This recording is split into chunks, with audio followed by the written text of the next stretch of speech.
Welcome to PM7. మరికొద్ది రోజుల్లో 2024 సంవత్సరం ముగియబోతుంది. ఈ సంవత్సరం మనకు మిగిల్చిన జ్ఞాపకాల్లో ఒకటి అకాల వరదలు.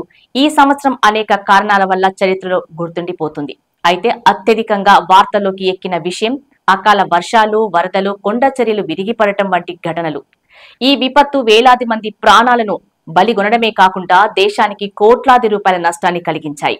ఇటీవల కేంద్ర ప్రభుత్వం ఈ విపత్తులకు సంబంధించిన భయానక గణాంకాలను పార్లమెంట్లో సమర్పించింది. ఈ నివేదిక ప్రకారం నవంబర్ 27, 2024 నాటికి దేశంలో 2.5 వేల మందికి పైగా ప్రకృతి వైపరీత్యాలలో ప్రాణాలు కోల్పోయారు. లక్షలాది మంది ఇండ్లు ధ్వంసమయ్యాయి. లక్షల ఎకరాల్లో రైతులు కష్టపడి పండించిన పంటలు నీటిలో కొట్టుకుపోయాయి. ఈ గణాంకాలు కేవలం సంఖ్యలు మాత్రమే కాదు, మారుతున్న వాతావరణం, మన భవిష్యత్తు గురించిన హెచ్చరిక కూడా. లోక్సభ ఎంపీలు సెల్వరాజ్ వి. సుబ్రయాన్ ప్రకృతి వైపరీత్యాలకు సంబంధించిన ప్రశ్నలు అడిగారు. ఈ ప్రశ్నలకు కేంద్ర హోంశాఖ సహాయ మంత్రి నిత్యానంద్ రాయ్ సమాధానమిచ్చారు. వరదలు, కొండ చర్యలకు సంబంధించిన ప్రమాదాల డేటా వివిధ రాష్ట్రాలు మరియు కేంద్ర పాలిత ప్రాంతాల నుండి తమకు వచ్చాయని కేంద్ర హోం మంత్రిత్వ శాఖ తెలిపింది. ప్రభుత్వాలు చెబుతున్న లెక్కల ప్రకారం ఒక్క ఏడాదిలోనే దేశవ్యాప్తంగా వరదలు, కొండ చర్యలు విరిగిపడటం, మేఘ విస్ఫోటన ఘటనలో 2,803 మంది మరణించారు. అదే ఏడాది 58,835 జంతువులు కూడా చనిపోయాయి. ఒక్క ఏడాదిలోనే 3,47,770 ఇండ్లు దెబ్బతిన్నాయి. ఈ గణాంకాలన్నీ 27 నవంబర్ 2024 వరకు నమోదు అయినవి మాత్రమే. ఈ గణాంకాల ప్రకారం అత్యధికంగా ప్రభావితమైన రాష్ట్రం మధ్యప్రదేశ్, 373 మంది ప్రాణాలు కోల్పోయారు. ఆ తరువాత హిమాచల్ ప్రదేశ్ 358 మంది, కేరళలో 322 మంది, గుజరాత్లో 230 మంది, మహారాష్ట్రలో 203 మంది మరణించారు.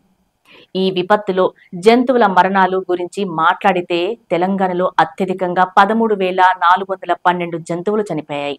కర్ణాటకలో అత్యధికంగా 2.86 లక్షల హెక్టార్లలో పంట నాశనమైంది. అదే సమయంలో పశ్చిమ బెంగాల్, అస్సాంలో వరదల కారణంగా 1.38 లక్షల హెక్టార్లలో పంటలు నాశనమయ్యాయి. ఇలాంటి ఘటనల్లో అస్సాంలో 1,56,000, త్రిపురలో 67,000 ఇండ్లు ధ్వంసమయ్యాయి. కర్ణాటక, గుజరాత్, మణిపూర్లలో ఒక్కొక్కటి 20,000కు పైగా ఇండ్లు దెబ్బతిన్నాయి. ఇలాంటి ఘటనల కారణంగా దేశవ్యాప్తంగా 10.23 లక్షల హెక్టార్లలో పంటలు నాశనమయ్యాయి. విపత్తు నిర్వహణపై జాతీయ విధానం ప్రకారం విపత్తు నిర్వహణ పని ప్రాథమిక స్థాయిలో రాష్ట్ర ప్రభుత్వం కిందకు వస్తుందని కేంద్ర ప్రభుత్వం తెలియజేసింది. రాష్ట్రంలో ఏదైనా విపత్తు సంభవించినప్పుడు వెంటనే సహాయక చర్యలు ప్రారంభించేందుకు వీలుగా ప్రతి రాష్ట్రంలో SDRF ఏర్పాటు చేశారు. కేంద్ర మరియు రాష్ట్ర ప్రభుత్వాలు సంయుక్తంగా SDRF ని నిర్వహిస్తాయి. ఈ విపత్తులను ఎదుర్కోవటానికి రాష్ట్ర ప్రభుత్వం కూడా చాలా డబ్బు ఖర్చు చేసింది. రాష్ట్ర ప్రభుత్వాలను ఆదుకునేందుకు కేంద్ర ప్రభుత్వం భారీగా నిధులు వెచ్చించింది. ఈ మొత్తాన్ని రెస్క్యూ ఆపరేషన్లు, శరణార్థి శిబిరాలు, తదుపరి పునరావాస కార్యక్రమాల కోసం ఖర్చు చేశారు. ఒక్క సంవత్సరంలో SDRF కోసం మొత్తం 26,841 కోట్లు ప్రతిపాదించారు. ఇందులో కేంద్రం వాటా 20,550 కోట్లు కాగా రాష్ట్రాల వాటా 6,291 కోట్లు.